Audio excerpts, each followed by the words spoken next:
Hello, welcome to national rankers.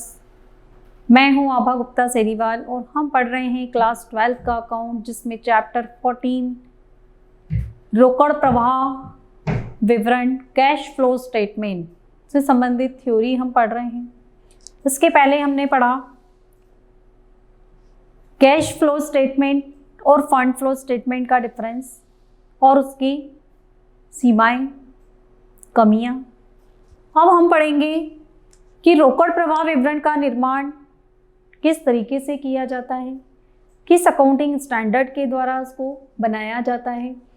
तो रोकड़ प्रवाह विवरण को अकाउंटिंग स्टैंडर्ड AS3 के जो भी प्रोविजंस हैं, उसमें जो भी रूल्स हैं, उसके प्रावधान हैं, उसके अनुसार उसको तैयार किया जाता है। Institute of chartered accountants of India ने रोकड़ प्रवाह विवरण बनाने के लिए लेखांकन प्रमाप संशोधित अकाउंटिंग स्टैंडर्ड AS3 जारी किया है। यह लेखांकन प्रमाप कुछ विशेष संस्थाओं के लिए 1 अप्रैल 2001 को या इसके बाद प्रारंभ होने वाली लेखांकन अवधियों के लिए अनिवार्य कर दिया गया है, अर्थात इनको ये बनाना ज़रूरी है। तो वो कौन सी संस्थाएं हैं जिनको कैश फ्लो स्टेटमेंट बनाना ज़रूरी है? तो सबसे पहला वह संस्थाएं जिनकी समता अथवा ऋण प्रतिभूतियां भारत के किसी मान्यता प्राप्त स्टॉक एक्सचेंज में लिस्टेड हैं, जिन्होंने अपने आप को प्रतिभूतियों के लिए, सिक्योरिटीज़ के क्रय विक्रय के लिए, खरीद और बेचने के लिए अपने आप को स्टॉक एक्सचेंज में लिस्टेड करवा रखा है, एवं वह संस्थाएं जो समता अथवा ऋण प्रतिभूतियां निर्गमित करने की प्रक्रिया में लगी हैं, जो कि भारत के किसी मान्यता प्राप्त स्टॉक एक्सचेंज में सूचीबद्ध की जाएंगी, मतलब लिस्टेड की जाएंगी। तो इनको कैश फ्लो स्टेटमेंट बनाना कंपलसरी है। सेकंड, ऐसी सभी व्यापारिक, औद्योगिक तथा व्यावसायिक संस्थाएं जिनकी लेखांकन अवधि के लिए बिक्री 50 करोड़ रुपए से अधिक है, मतलब ऐसी सभी व्यावसायिक संस्थाएं या औद्योगिक संस्थाएं जिनकी सेल्स 50 करोड़ रुपए से ज़्यादा है, उनको कैश फ्लो स्टेटमेंट बनाना ज़रूरी है। और बैंक और बीमा कंपनियां AS3 के अनुसार रोकड़ प्रवाह विवरण की किसी विशेष अवधि के दौरान फर्म की संचालन, विनियोग और वित्तीय क्रियाओं के परिणाम स्वरूप हुई रोकड़ प्राप्तियां, रोकड़ भुगतान और रोकड़ तुल्य में हुए परिवर्तनों का सारांश है। मतलब इन लोगों को अपना कैश फ्लो स्टेटमेंट बनाना ज़रूरी है अकाउंटिंग स्टैंडर्ड AS3 के अनुसार। तो ये अभी हमने पढ़े AS3 के प्रावधान, जिसमें कुछ जो कंपनियां हैं जिनको मैंडेटरी अनिवार्य कर दिया गया है कैश फ्लो स्टेटमेंट बनाना एक निश्चित समय के लिए। अब हम पढ़ेंगे रोकड़ प्रवाह विवरण में विभिन्न क्रियाओं की पहचान, मतलब identification of various activities in cash flow statement. Cash flow statement में कौन कौन सी एक्टिविटी हैं जिनकी हमको पहचान करना है। सबसे पहला जो लेखांकन प्रमाप AS3 है, उसके अंतर्गत भी ये हमको समझाए गए हैं, उसमें भी इनको दर्शाया गया है।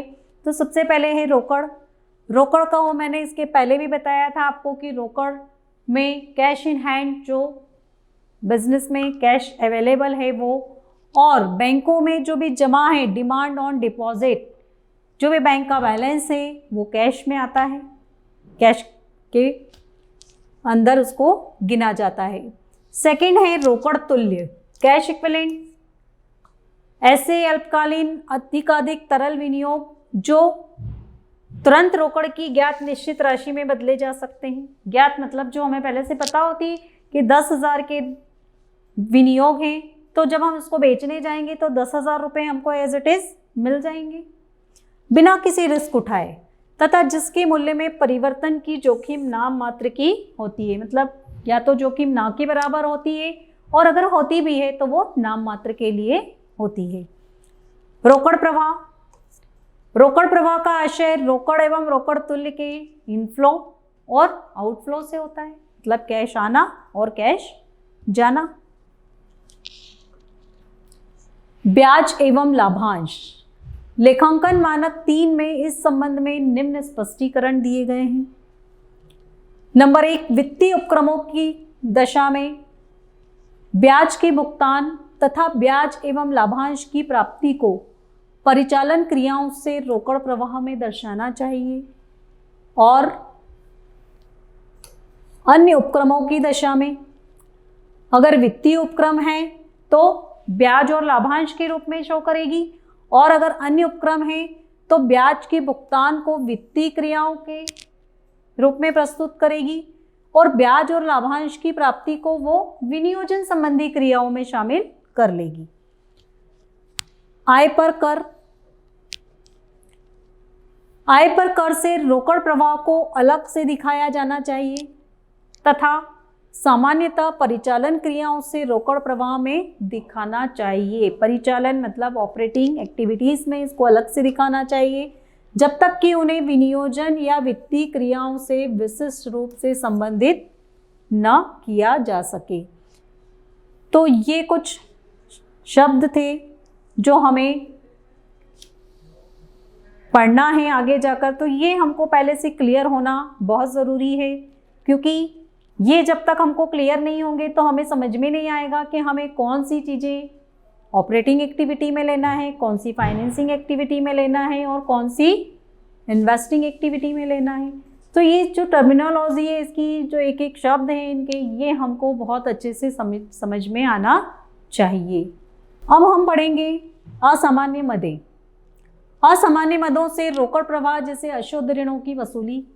अगर मान लीजिए कोई बैड डेट्स हो गया था, व्यावसायिक संस्था ने ये मान के उसको अपलिखित कर दिया था कि ये डूबत ऋण है और अब भविष्य में ये प्राप्त होने वाला नहीं है, लेकिन अचानक से वो अमाउंट हमको मिल जाती है, तो वो कहलाएगी असामान्य मदें, मतलब एक्स्ट्रा ऑर्डिनरी आइटम्स।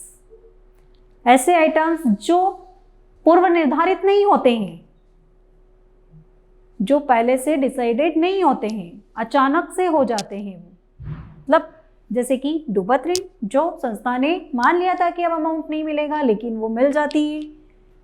बीमा कंपनियों के प्राप्त दावे, कभी इंश्योरेंस क्लेम कोई अमाउंट मिल जाता है, या फिर मुकदमे में जीतने पर प्राप्त हर्जाने की राशि। कोई कोर्ट केस है और उसमें अगर हर्जाना मिल जाता है, उसको जीत जाते हैं और उसका हर्जाना मतलब उसका कॉम्पनसेशन अगर मिल जाता है तो वो एक्स्ट्रा ऑर्डिनरी आइटम में आता है। इत्यादि को परिचालन या विनियोजन या वित्तीय जिस भी वर्ग में हो, क्रियाओं से रोकड़ प्रवाह में अलग से स्पष्ट किया जाता है। जब इसका फॉर्मेट पढ़ेंगे तब आपको समझ में आएगा कि इसमें एक्स्ट्रा ऑर्डिनरी आइटम के लिए चाहे वो इन्वेस्टिंग एक्टिविटी हो, फाइनेंसिंग एक्टिविटी हो, ऑपरेटिंग एक्टिविटी हो, उसमें एक अलग से उसको शो किया जाता है। गैर रोकड़ व्यवहार, नॉन कैश ट्रांजैक्शंस। सामान्यतः रोकड़ प्रवाह विवरण में गैर रोकड़ व्यवहार नहीं लिखे जाते हैं। इसके पहले मैंने आपको इसकी सीमाओं में बताया था कि इसमें सिर्फ रोकड़ व्यवहारों पर ही ध्यान दिया जाता है, गैर रोकड़ व्यवहारों की इसमें कोई जगह नहीं होती है। लेकिन कुछ महत्वपूर्ण ट्रांजैक्शन ऐसे होते हैं जिनको नोट के रूप में या शेड्यूल के रूप में अलग से दिखाया जाना चाहिए। ये व्यवहार निम्न हो सकते हैं। नंबर 1, अंशों या ऋण पत्रों के निर्गमन के आधार पर संपत्ति या व्यापार का क्रय। जब भी कोई ऋण पत्रों और निर्गमन के आधार पर संपत्ति खरीदी जाती है, जैसे मशीनरी खरीदी, फर्नीचर खरीदा और बदले में कैश रोकड़ का भुगतान न करके कंपनी ने अपने अंश दे दिए, या किसी व्यवसाय को खरीदा तो व्यवसाय को खरीदने के बदले में रोकड़ का भुगतान न करके बदले में शेयर्स या डिबेंचर्स दे दिए गए। ऋण पत्रों का अंशों में परिवर्तन। ऋण पत्रों को कंपनी चाहे तो एक निश्चित समय के बाद अंशों में परिवर्तित कर सकती है। संपत्तियों का उधार क्रय। अगर कोई संपत्ति उधार खरीदी गई है तो वो भी हमें अलग से नोट के रूप में या अनुसूची शेड्यूल के रूप में इसमें दिखाना ज़रूरी होता है। इसके अलावा विदेशी मुद्रा से प्राप्त रोकड़। विदेशी मुद्रा से रोकड़ प्रवाह को लेन देन के दिन प्रचलित विनिमय दर के आधार पर आंतरिक मुद्रा के संदर्भ में दिखाया जाता है। अर्थात जिस दिन ये विदेशी मुद्रा प्राप्त हुई है उस दिन देश में जो भी एक्सचेंज की रेट होती है उस रेट के आधार पर उसको पुस्तकों में दिखाया जाना चाहिए। किराया, क्रय, कर, स्थायी संपत्ति का क्रय। यदि कोई संपत्ति किराया क्रय पद्धति पर खरीदी गई हो या किश्त में, ऋण तत्व को विनियोजन क्रियाओं के भुगतान में तथा ब्याज तत्व को वित्तीय क्रियाओं के भुगतान में दिखाया जाएगा। किराया क्रय पद्धति मतलब hire purchase system. Hire purchase system पर भी जब संपत्तियों का क्रय किया जाता है तो उसको इसमें कैश फ्लो स्टेटमेंट में दिखाया जाना चाहिए। ऋण पत्रों पर ब्याज। यदि चालू वर्ष में ऋण पत्रों पर ब्याज दिया गया है या उसकी गणना की जा सकती है तो अप्रत्यक्ष रीति गणना करते समय इसे cash flow from operating activity में नॉन ऑपरेटिंग आइटम के रूप में जोड़ा जाएगा और फिर कैश फ्रॉम फाइनेंसिंग एक्टिविटी में से इसको माइनस किया जाएगा। तो ये थी इसकी विशिष्ट शब्दावली जो हमें आगे ध्यान में रखना है। जब भी हम इससे रिलेटेड न्यूमेरिकल प्रॉब्लम सॉल्व करेंगे तो ये हमको काम आएंगी। इसके बाद अब हम पढ़ेंगे रोकड़ प्रवाह का वर्गीकरण या रोकड़ प्रवाह विवरण का प्रस्तुतिकरण। इसमें जैसे कि मैंने आपको पहले बताया था कि इसमें 3 एक्टिविटीज़ होती हैं। अब हम उन अलग अलग एक्टिविटीज़ का डिटेल पढ़ेंगे। Institute of chartered accountants of India ICAI द्वारा जारी किए गए लेखांकन प्रमाण 3 AS3 के अनुसार रोकड़ प्रवाह विवरण बनाते समय इसकी जो भी क्रियाकलाप हैं, जो भी एक्टिविटीज़ हैं, उनको 3 भागों में बांटा जाता है। सबसे पहली है संचालन संबंधी क्रियाओं से रोकड़ प्रवाह, cash flow from operating activities. परिचालन क्रिया से आशय उन क्रियाओं से है जो मुख्यतः किसी उपक्रम को आगम उत्पन्न कराती है। आगम मतलब आय, रेवेन्यू, जो किसी भी संस्था को रेवेन्यू उत्पन्न कराती है। परिचालन संबंधी क्रियाओं से कैश फ्लो उन लेन देनों और व्यवहारों का परिणाम है जो लाभ या हानि का निर्धारण करते हैं, जो व्यवसाय के सामान्य संचालन की दशा में हुआ है और व्यवसाय में होने वाला लाभ या हानि उसी के ऊपर निर्भर करता है।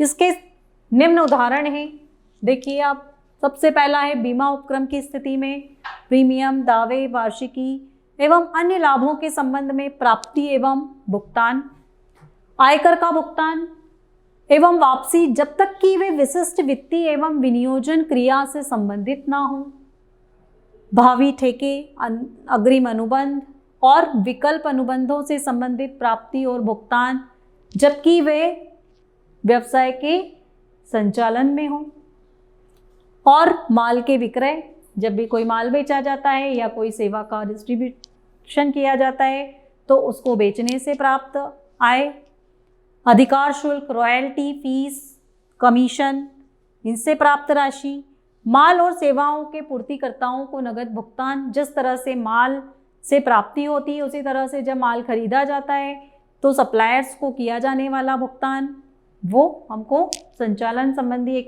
क्रियाओं में लेना है। और कर्मचारियों को उनकी ओर से भुगतान, जब भी कर्मचारियों को भुगतान किया जाना है तो वो भी आपको इसी में लेना है।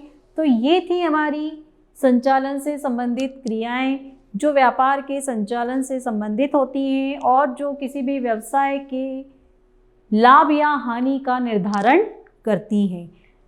तो ये हमने पढ़ी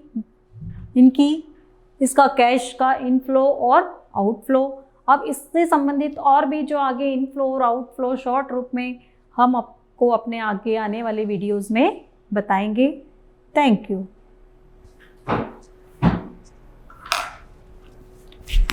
बस।